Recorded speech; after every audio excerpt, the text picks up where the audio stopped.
ابو لہب کون تھا اور اس نے کیا کچھ کیا؟ بسم اللہ الرحمن الرحیم۔ السلام علیکم ورحمۃ اللہ وبرکاتہ۔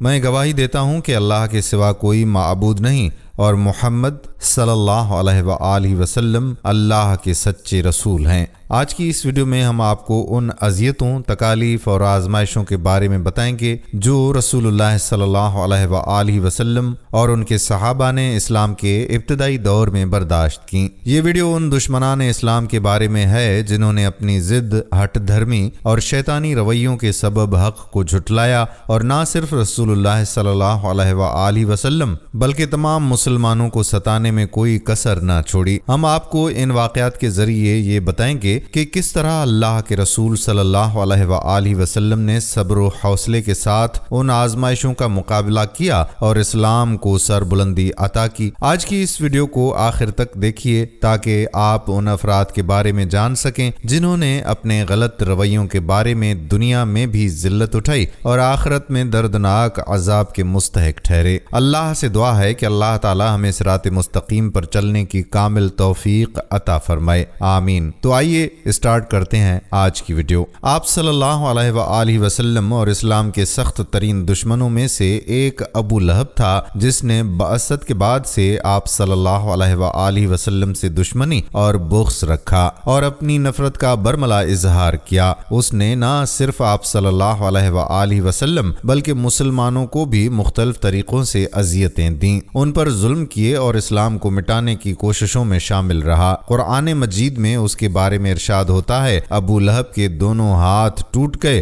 اور وہ خود بھی تباہ ہو گیا۔ کیا آپ جانتے ہیں کہ یہ دشمن جس کا ذکر قرآن کریم میں آیا ہے اس نے کیا اقدامات کیے تھے اور آپ صلی اللہ علیہ وآلہ وسلم سے اس کا کیا تعلق تھا؟ ابو لہب کی بیوی کون تھی اور اس کا آپ صلی اللہ علیہ وآلہ وسلم کی زندگی میں کیا کردار تھا؟ آپ جانتے ہیں کہ آپ صلی اللہ علیہ وآلہ وسلم کی ولادت کی خوشخبری پہنچی تو ابو لہب نے کیا رد عمل کیا اور کیا کیا؟ اس ویڈیو میں آپ کو ان سوالات کے مکمل جوابات ملیں گے۔ گزارش ہے کہ ویڈیو کو آخر تک ضرور دیکھیے۔ ناظرین، ابو لہب قریش کے معزز سرداروں میں شمار ہوتا تھا۔ اس کا اصل نام عبد العزیٰ بن عبد المطلب تھا اور کنیت ابو عتبہ تھی۔ اس کا رنگ سرخی مائل اور چمکتا ہوا تھا اور چہرہ انتہائی خوبصورت تھا۔ ابو لہب کا آپ صلی اللہ علیہ وآلہ وسلم سے قریبی تعلق تھا کیونکہ یہ آپ صلی اللہ علیہ وآلہ وسلم کا حقیقی چچا تھا۔ یہ شخص بہت دولت مند تھا لیکن اپنی فطرت میں نہایت کنجوس تھا۔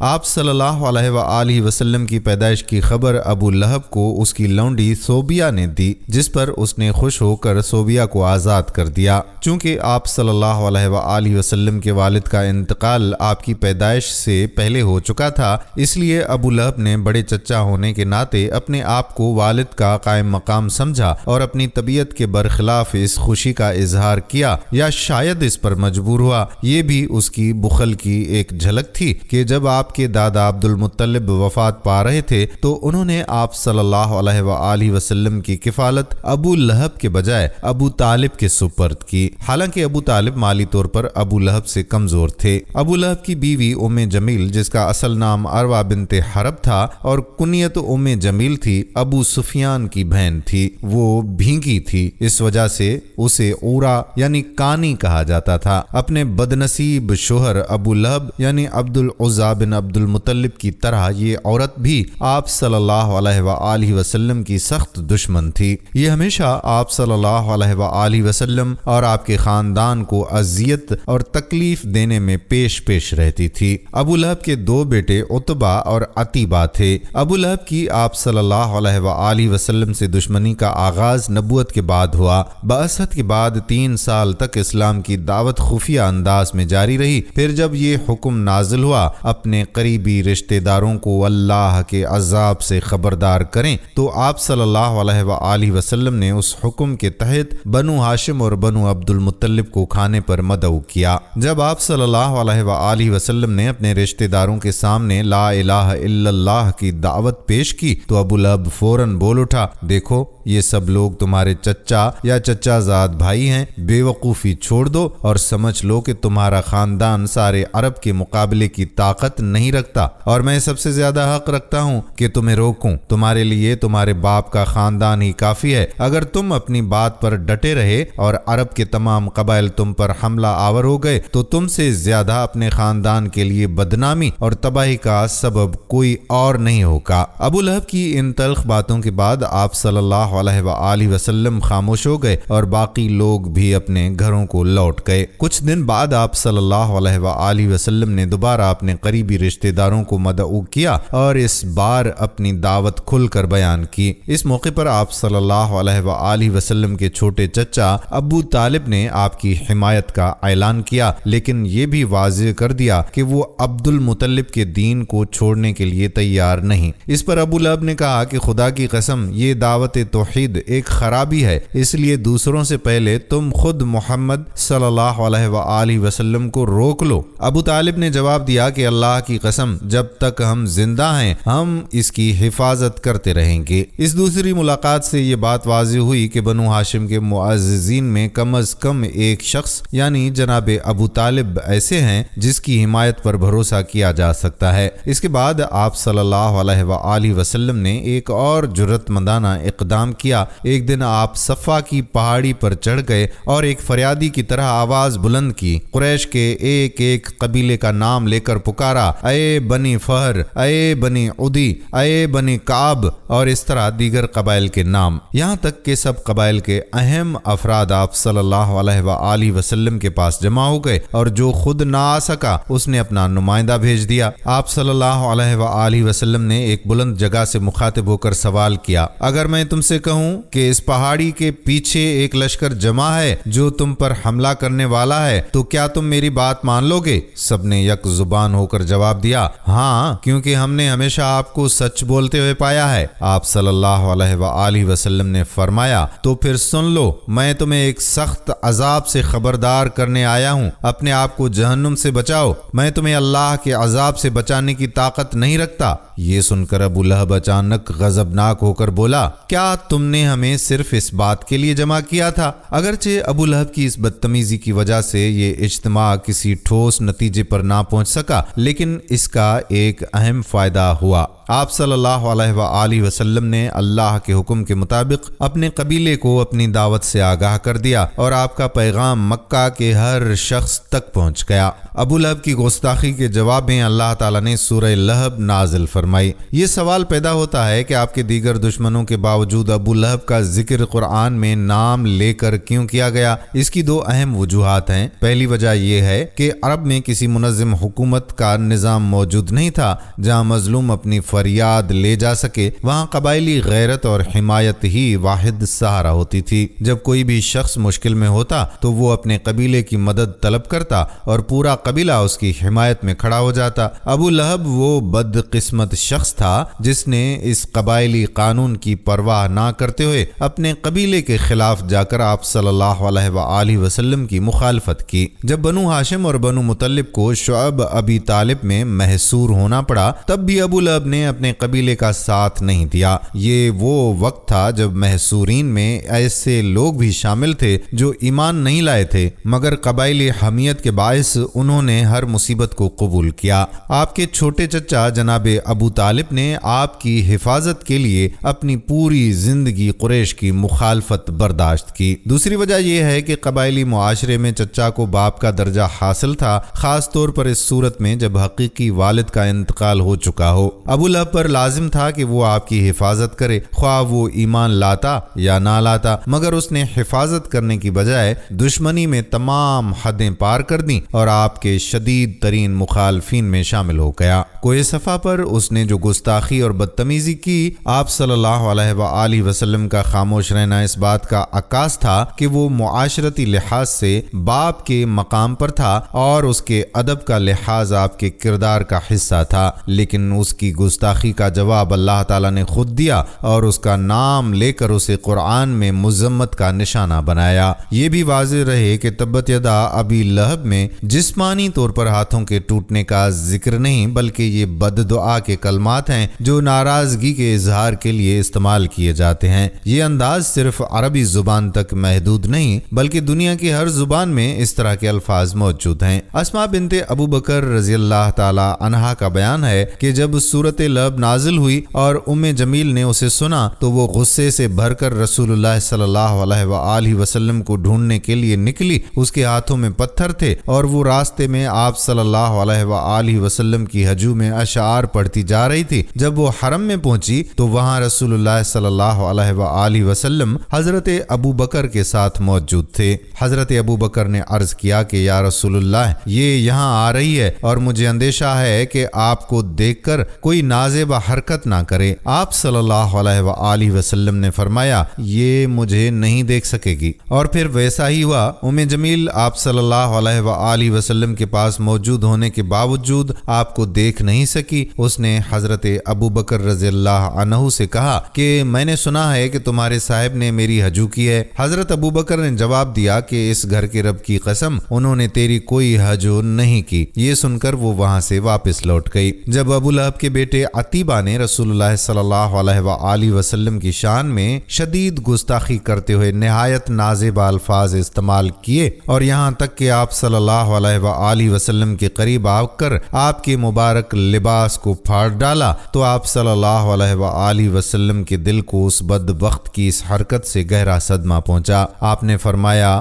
یا اللہ، اپنے کتوں میں سے کسی کو اس پر مسلط فرما۔ آپ صلی اللہ علیہ وآلہ وسلم کے زبان مبارک سے نکلے الفاظ ہمیشہ پورے ہوتے تھے اور اس بات سے مشرکین بھی بخوبی واقف تھے، لیکن ان کی ضد اور گمراہی نے ان پر پردہ ڈال دیا تھا۔ اگلے روز ابو لہب اپنے بیٹے عتیبہ کے ساتھ تجارت کے لیے ایک قافلے کے ہمراہ شام کی طرف روانہ ہوا۔ سفر کے دوران جب رات ہوئی تو قافلے نے زرقہ کے مقام پر ایک راہب کے پاس قیام کیا۔ راہب نے قافلے والوں کو خبردار کیا کہ اس علاقے میں درندے بہت ہیں، اس لیے محتاط رہیں۔ یہ سن کر ابو لہب کو رسول اللہ صلی اللہ علیہ وآلہ وسلم کی بد دعا یاد آ گئی۔ اس نے قافلے والوں سے کہا کہ محمد صلی اللہ علیہ وآلہ وسلم نے میرے بیٹے کے لیے ہلاکت کی دعا کی ہے، اس لیے میں یقین رکھتا ہوں کہ کسی درندے کا حملہ ہوگا۔ تم لوگ تمام سامان ایک جگہ جمع کر دو اور اس کے اوپر عتیبہ کا بستر لگا دو اور سب اس کے گرد سو جاؤ تاکہ وہ محفوظ رہے۔ قافلے والوں نے عتیبہ کی حفاظت کے لیے مکمل انتظام کیا اور سب اس کے گرد سو گئے۔ کچھ وقت کے بعد ایک شیر وہاں آن پہنچا۔